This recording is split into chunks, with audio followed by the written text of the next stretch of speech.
தமிழகத்தில் 10ஆம் வகுப்பு பொதுத் தேர்வுகள் இன்றுடன் நிறைவடைந்தது. இதனைத் தொடர்ந்து விடைத்தாட்கள் திருத்தும் பணி வரும் 16ஆம் தேதி தொடங்க உள்ளது. இதுகுறித்து எமது செய்தியாளர் சங்கரன் தரும் கூடுதல் தகவல்களை பார்ப்போம். தமிழகம் மற்றும் புதுச்சேரியில் கடந்த மார்ச் 15ஆம் தேதி 10ஆம் வகுப்பு பொதுத் தேர்வுகள் துவங்கின. 3377 மையங்களில் நடந்த தேர்வுகளில் 10,72,000 மாணவர்கள் இந்த தேர்வில் பங்கேற்றனர். ஏற்கனவே தமிழ், ஆங்கிலம் உள்ளிட்ட அனைத்து முக்கிய பாடத் தேர்வுகளும் முடிவடைந்து விட்டன. எனினும் சிறுபான்மை மொழி பயிற்றுவிக்கும் பள்ளிகளில் படிக்கக்கூடிய 10ஆம் வகுப்பு மாணவர்களுக்கு அவர் தாய்மொழியில் பாடத் தேர்வை எழுதுவதற்கான மொழிப்பாடத் தேர்வு எழுதுவதற்கான தேர்வு கடைசியாக இன்று நடக்கிறது. இதில் 500க்கும் மேற்பட்ட மாணவர்கள் பங்கேற்கின்றார்கள். இதற்கிடையே இந்த விடைத்தாள் திருத்தும் பணி வரும் 16ஆம் தேதி துவங்கி இந்த மாத இறுதிக்குள் முடிவடையும் என எதிர்பார்க்கப்படுகிறது. இதனுடைய முடிவுகள் மே 20லிருந்து 25 தேதிக்குள் வெளியாகும் எனவும் கூறப்படுகிறது.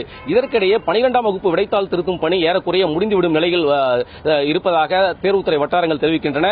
குறிப்பாக வரும் 20ஆம் தேதிக்குள் அனைத்து பணிகளும் முடிந்துவிடும் எனவும் இதனுடைய தேர்வு முடிவுகள் மே 5ஆம் தேதி முதல் 7ஆம் தேதிக்குள் வந்துவிடும் எனவும் எதிர்பார்க்கப்படுகிறது.